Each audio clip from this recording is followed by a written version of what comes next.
Before we get into the main part of today's video, just a quick heads up that in a couple of weeks' time, Friday the 26th of November, I'm going to torture myself again for the sake of raising money for charity. Yes, you might remember about a year or so ago, I spent 24 hours on stream playing the greatest game ever committed to a disc ever in the world ever, Sonic the Hedgehog 2006. Well, because I'm clearly mental, I'm gonna do it again on the Xbox 360. You should come and join me and help raise some money for a good cause. That's right, we're gonna raise some money for gendered intelligence once again. This time though, there will be giveaways of Steam keys every hour I am live. So that's one giveaway every 24 hours. One giveaway every hour for 24 hours. That's right. I know how to do maths. So yes, that's Friday the 26th of November, 6 p.m. UK time. The insanity kicks off. Come and join me for the madness. Now on to your regularly scheduled programming.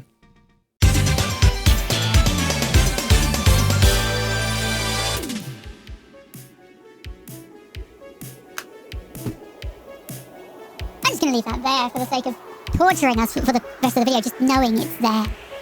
Being like, hey, that's going to happen. Good day, Internet people. Lena here, and it has been quite a while, but it's time once again to do a pickups video. I haven't shown you what I've been buying with all of my bajillions of YouTube pennies that I clearly don't have. I'm not good at this. It's like I shouldn't spend all the money on the things, but I want the things. I've got the things now. Let me show you some of the highlights of things I've picked up over the past couple of months. So to start off with, I wanted to kind of start off with, like, I really wanted to be able to go, here, I've got a Game Gear.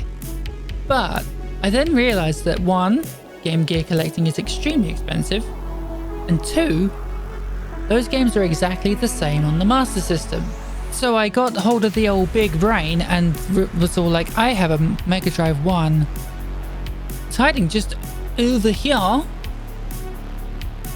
So I got this for it. Say hello to the Master System converter. This will allow me to plonk the old Master System games into the Mega Drive and play them that way. This is ingenious because I not only get to play Master System and technically Game Gear games because they're the same thing on the Mega Drive, it also means I don't have to take up anywhere near as much space with an entire other console. Yeah. But I hear you cry, what games? Well, we have. So I didn't actually have all that many games on my Game Gear, but I tell you what, I definitely did have Sonic 1. Couldn't not get Sonic 1. It's a classic in a completely different way from like the original on the Mega Drive. So yeah, I have good I have good memories of this one when I was much younger on the Game Gear, so we snapped that one up. I didn't actually have Sonic 2. I had a friend who did. So my knowledge of Sonic 2 is very limited, but we got it. So I'm looking forward to giving this a proper go, because I remember the level that has the hang glider on it and not understanding at all how the heck that even worked. I look forward to figuring that out properly. I also most definitely do remember having Sonic Chaos. Hey, Damon Hill, what you gonna do if I tell everyone you ain't quick enough to play Sonic Chaos? Now, I remember when I got this I got it as a Christmas present one year, and I was really confused because it was like the Game Gear box and it was in a plastic case that looked like this, but it looked like it was a video. I thought, oh my gosh, I've got a Sonic Chaos video? I thought it was like an animated thing, and then it turned out it was actually just the game, and it was even better because I could play it instead. So yes, many happy memories playing this one. So I can't wait to be able to fire this one up on the stream at some point. By the way, come and join me, twitch.tv/Lena Levels Up. I probably should have said that at the start of the video. I am not very good at this, am I? 2 streams a week. We actually had this on the Mega Drive as well. Here's a funny story. I borrowed a Master System off of a friend of mine many years ago. And And back then, my brother and I, we didn't get on so well. So he decided to take some extremely strong adhesive and glue the Master System shut. I had great trouble explaining to my friend about what had happened. It didn't go well. So yeah, we're talking like polyfiller. If you've ever heard of like No More Nails, that kind of level of adhesive. That's just silly. That's what was used to like fuse my friend's Master System shut. Anyway, he had Castle of Illusions, so that's one way I got to play it there. As I say, we've got this on the Mega Drive as well. We actually just had to buy it again because the version we had didn't work on the Mega Drive, and now we've got a working copy of that on the Mega Drive. Yes, and we've got it on the Master System. Hooray! Here's a game I borrowed off of my cousin. I played this again on the Game Gear. It was the Lucky Dime Caper with Donald Duck. This was a great game. I remember not understanding the controls at all because there's a bit where you have to go through a door, and I didn't actually ever read the manual and was like, so how do you go through a door? Turns out all we had to do was press up. I did actually end up managing to complete this before I had to give it back, so I was very pleased with that. Good game, very good game. I look forward to trying that one again. And I lack a Streets of Rage game on the Master System, but Double Dragon will do alright, won't it? This is the bit where I get told in the comments that this version is the worstest version in the world ever. Please tell me it's not the worst version ever. This one I actually picked up a couple of weeks ago while I was visiting family and friends down in Kent. My mum very kindly bought me a bunch of games and stuff as a late birthday present. Mum always does this thing where she spoils me just because she doesn't get to anywhere near as much because I live I live quite a distance from her. So yeah, I think now will be a good time to segue from the Master System, keeping with the Sega, onto a couple of Mega Drive games that have been picked up as well. Starting with me dropping them everywhere. Hooray! So we've got 2 and 3 in the series, but now we finally got the original one. It's Road Rash. Oh yeah, I was actually playing this on stream the other day as well. As I said at the time, I think it was like classic game, so much fun, loads of replayability in this one. It's like one of those things that I just don't feel like I can play I can say much wrong with it. Like my only complaint about the Road Rash games on the Mega Drive is that like the frame rate's a bit slow. But besides that, my word, what great games these are, and I love them. My uncle had Road Rash 1, and that's how I played it for the majority of the time until I picked up my own copies. I mentioned Castle of Illusion. Here it is. I actually picked it up while I was away. Again, it snapped this up just because the cartridge we had of this did not work. Also, it's nice to get a box copy. So it looks nice on the shelf behind me. You can see Virtua Racing on the 32X just chilling right there. As someone who does like their sports games, it's sports time! It's Sensible Soccer. Oh, I never ever owned a Sensible Soccer game. I had a friend who had one. I think he had it on the Amiga. All I remember was being terrible at it. I'm better at it now. But yeah, this. Great game, great gameplay. I can't believe I missed out on the Sensible Soccer games when I was younger. Don't miss out no more. This game I'm going to use as a current way of getting around the fact that the Hyperstone Heist and Turtles in Time are monstrously expensive. So I got Turtles Tournament Fighters. I remember reading about this in like magazines and stuff when I was a kid and being like, that looks interesting. And I never ever saw it on a shop shelf. Having now played it for the first time, what I've learned so far is that it's quite hard. So I need to get my practice in with that. I have to use my oh, you can't see it, the chair's in the way. I was gonna say I'll get my arcade power stick out and arcade fighter it up.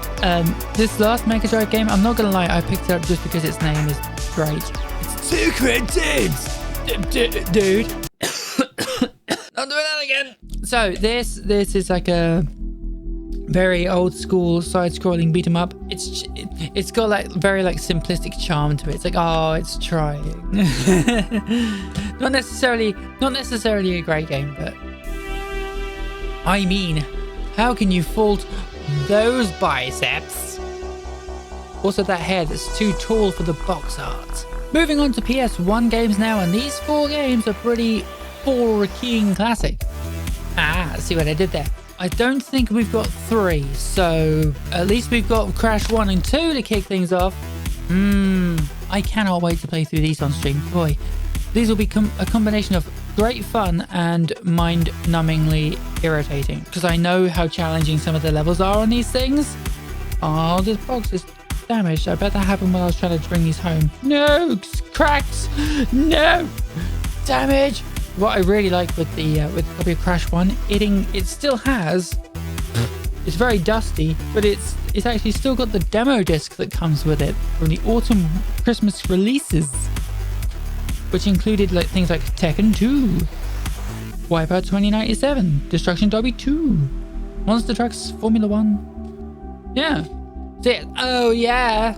I'm glad to pick these up. I'm glad the prices actually came down on these, because these were very expensive for a bit, especially when the Insane trilogy came along. So we just need to get Crash Warped to complete the set. I'll work on that. Speaking of Tekken 2, we've already got Tekken 2, but somehow we didn't have Tekken 1 or Tekken 3. So I have rectified these immediately. We have like that special like collector's like demo disc version of Tekken 3. Now we've got the proper disc, so all good. I cannot tell you how many hours I threw at Tekken 3. I adored Tekken 3. My favorite characters to play as were either in Tekken 3 it was either Forrest Law or Lei, i.e. I really like Jackie Chan and Bruce Lee, and these were basically those characters, so I just played with them. Although Huarang was quite good. Anyone who played as Eddie, they were a snakehead. That's all the old games. Let's go really far back. Some of you younglings don't know that games back in the day used to come on cassette tapes. Yes. Back in like the 80s, actually, yeah, a large part of the 80s, to be fair.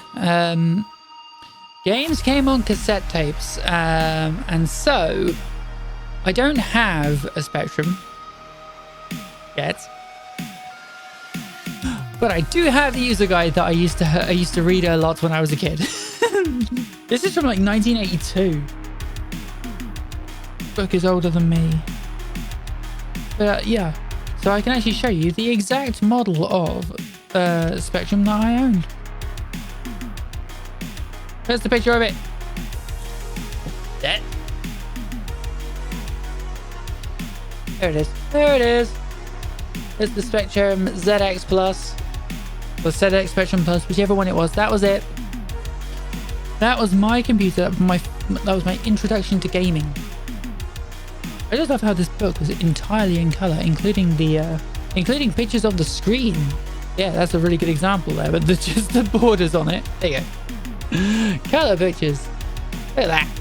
It's amazing. And all the diagrams just to show you if you've got your computer set up properly or not. It was fantastic. I still need to read through this because this book was amazing. I didn't understand any of it.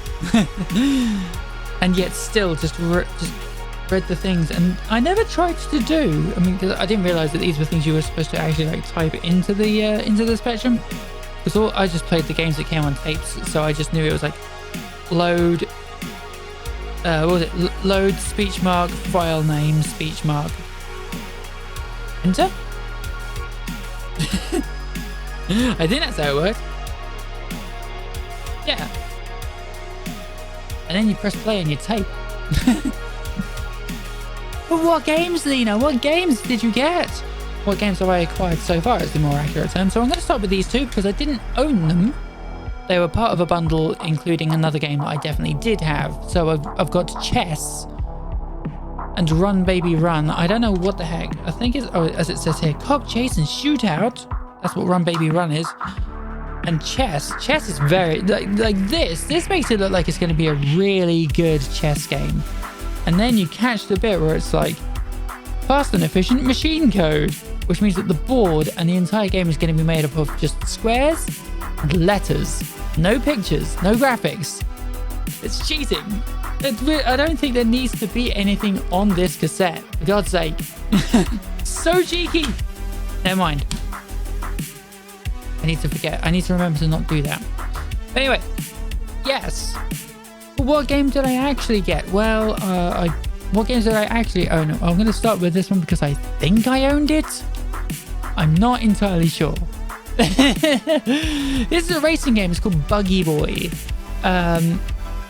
You'll note the slightly larger cassette, like a double-sized one. The weird thing with this is that like there's no actual like on most cassettes you get these little you get these little nubs here to like hold the cassette in place so it doesn't like just slide about in its case. That doesn't happen in here.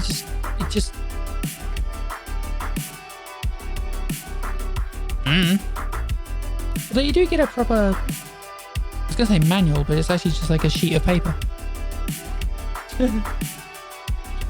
But I'm absolutely sure that I had, well, almost completely, absolutely certain I used to have this as a kid. I mean, to be fair, my recollection of the Spectrum was I had the Spectrum and I had a cardboard box filled with cassette tapes of all games.